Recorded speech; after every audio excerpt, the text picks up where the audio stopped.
بسم اللہ الرحمن الرحیم۔ دنیا اسلام کی سب سے بڑی یونیورسٹی الجامعۃ الازہر ہے۔ اس جامعۃ الازہر کے اندر ایک پروگرام منعقد ہوا۔ اس پروگرام کے اندر ایک شخصیت کو بلایا گیا، اور بلایا اس وجہ سے گیا کہ انہوں نے تمغہ امتیاز دینا تھا۔ تمغہ امتیاز کون سا دینا تھا؟ اس کا یہ مطلب تھا کہ اس شخصیت کو کہا جا رہا تھا کہ تم ہماری جامعہ میں آئے تو ہمیں فخر ہے۔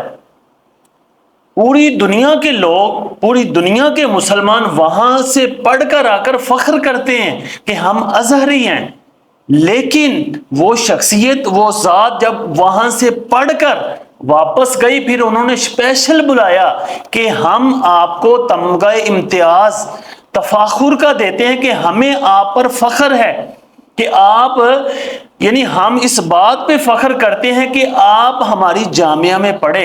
اس شخصیت کا نام آپ کو بعد میں بتاتا ہوں، ان کی ایک دو باتیں اور بتاؤں کہ وہ شخصیت جو نہ کبھی ویڈیو بنائے، ویڈیو کے بھی خلاف ہوں، نہ کبھی ٹی وی پہ آئے، اور جب دنیا کی مشہور 500 شخصیات کے نام آئے تو اس شخصیت کا نام 5ویں نمبر پہ آئے، اور اس شخصیت کے آگے عرب و عجم کے علماء اپنے گھٹنے ٹیک دیتے تھے۔ جن لوگوں نے اپنی آنکھوں سے دیکھا وہ کہتے تھے کہ ان کے آگے جامع دمشق کے امام خطیب اپنے گھٹنوں پہ بیٹھتے تھے، ہاتھ باندھ کر بیٹھتے تھے، اس شخصیت کا ادب کرتے تھے۔ جی ہاں، وہ شخصیت کون تھی؟ وہ اعلیٰ حضرت امام احمد رضا فاضل بریلوی علیہ رحمہ کے پڑپوتے حضور تاج الشریعہ پیر طریقت رہبر شریعت مفتی محمد اختر رضا خان بریلوی علیہ رحمہ ہیں۔ آپ 14 ذی القعدہ 1361 ہجری بمطابق 23 نومبر 1942 میں بریلی شریف کے اندر حضرت ابراہیم کے گھر میں پیدا ہوئے۔ کہ یہ حضرت ابراہیم کون تھے؟ ان کو مفسر اعظم بھی کہا جاتا ہے۔ یہ حجت الاسلام اعلیٰ حضرت کے صاحبزادے مفتی حامد رضا خان صاحب کے بیٹے تھے، اور آپ کا سلسلہ نسب والدہ کی طرف سے ایسے تھا کہ آپ کی والدہ مفتی اعظم ہند مصطفیٰ رضا خان علیہ رحمہ کی بیٹی تھی، اور حضور مصطفیٰ رضا خان علیہ رحمہ اعلیٰ حضرت کے چھوٹے بیٹے تھے۔ جب آپ پیدا ہوئے تو خاندان کے اندر اعلیٰ حضرت علیہ رحمہ نے یہ دستور بنایا ہوا تھا کہ ہر بچے کا نام حضور کے نام پہ رکھا جائے گا۔ آپ کا نام محمد رکھا گیا۔ پھر پکارنے کے لیے حضرت ابراہیم علیہ السلام کی نسبت سے ان کے والد کا نام ابراہیم تھا، تو اسی نسبت سے آپ کا نام اسماعیل رکھا گیا۔ پھر آپ سے اختر رضا کے نام سے مشہور ہوئے۔ آج پوری دنیا آپ کو اختر رضا کے نام سے جانتی ہے، اور آپ کی شخصیت کسی تعارف کی محتاج نہیں ہے۔ عرب و عجم کے صاحب علم لوگ آپ سے واقف ہیں۔ کوئی ایسا صاحب علم نہیں ہو جس کو آپ کی شان کا تعارف نہ ہو، کیونکہ آپ کی ذہانت، فطانت، علمی خدمت بے شمار تھی۔ حتیٰ کہ کئی عرصے بعد جب الجامعۃ الازہر کے اندر گئے، وہاں کے ایک طالب علم نے آپ پر ایک اعتراض کیا، آپ نے اس کو جواب دیا، تو اس نے کہا کہ محترم، اس کا حوالہ آپ نے فرمایا کہ اپنے کتب خانے، جو جامعۃ الازہر کا کتب خانہ ہے، اس کتب خانے کی فلاں الماری پر فلاں کتاب پڑی ہوئی ہے، اس کو کھول کر فلاں صفحہ ہے، اس کو دیکھ لو۔ وہ لڑکا اٹھا، اس نے جا کر دیکھا، وہی اسی الماری پر اسی نمبر پہ کتاب پڑی ہوئی تھی، کھول لی اور صفحہ دیکھا، وہی تھا۔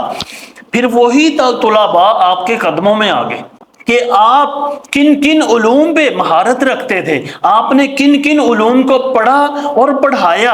ان میں سب سے پہلے علوم قرآن ہے، علم حدیث ہے، اصول حدیث ہے، علم صرف ہے، علم نحو ہے، علم معانی ہے، علم بیان ہے، علم بدیع ہے، اسماء الرجال، فقہ حنفی، فقہ مذاہب اربع، اصول فقہ، علم کلام، علم منطق، علم فلسفہ قدیم و جدید، علم تاریخ، علم حساب، علم حدثہ، علم حایت، علم مناظرہ، علم تجوید، علم تکسیر، علم جفر، علم عروض اور تقریباً 40 کے قریب علوم پر آپ کو مہارت تھی اور کبھی کسی کے آگے جھکے نہیں۔ میں آپ کو آخری بات سنا کر اجازت چاہوں گا کہ آپ نے واقعات سنے ہوں گے کہ اولیاء کے درباروں میں، اللہ کے ولیوں کے درباروں میں، اللہ کے ولیوں کی درگاہ کے اندر بادشاہ آئے، لیکن ان ولیوں نے، ان نیک لوگوں نے بادشاہوں کو اپنے پاس بھی نہیں بیٹھنے دیا۔ یہی ہوا کہ جب ایک بار انڈیا کا وزیر اعظم آپ کو ملنا چاہتا تھا تو آپ نے اس کو کہا کہ میں تجھ کو نہیں ملوں گا۔ اس نے کہا کیوں؟ آپ نے فرمایا تیرے دورہ حکومت کے اندر بابری مسجد شہید کی گئی، میں اس شخص کو نہیں مل سکتا جس کے ہاتھ ہماری مسجد کو شہید کرنے میں ملوث ہے۔ اس نے کہا جی میں صرف آپ کی زیارت چاہتا ہوں۔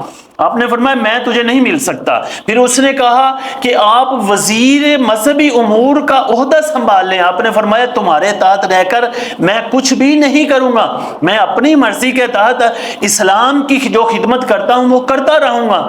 ایک دن وہ شخص بتانے کے بغیر آپ کے دربار میں آیا، وہ ایک دروازے کے پاس آیا، آپ دوسرے دروازے سے نکل گئے۔ تقریباً 8 گھنٹے تک وہ شخص انتظار کرتا رہا، جب تک وہ نہیں گیا آپ بھی واپس نہیں آئے۔ یہ تو ایک الگ بات ہے کہ آج کل کے پیر اور مولوی چھوٹا سا عہدہ مل جائے تو اس کوئی کافر ہو، کوئی فاسق ہو، کوئی فاجر ہو، اس حکمران کی تعریف کرنے سے تھکتے نہیں۔ صحیح دین کے خدمتگار یہ لوگ ہیں کہ جو دین کی خدمت کرتے ہیں کسی کے آگے جھکتے نہیں ہیں، جو بھی کرتے ہیں اپنی ذات اور اللہ کے بھروسے پر کرتے ہیں، ڈرتے بھی صرف اللہ سے ہیں اور مانگتے بھی صرف اللہ سے ہے، حکمرانوں کے آگے جا کر جولیاں نہیں پھیلاتے۔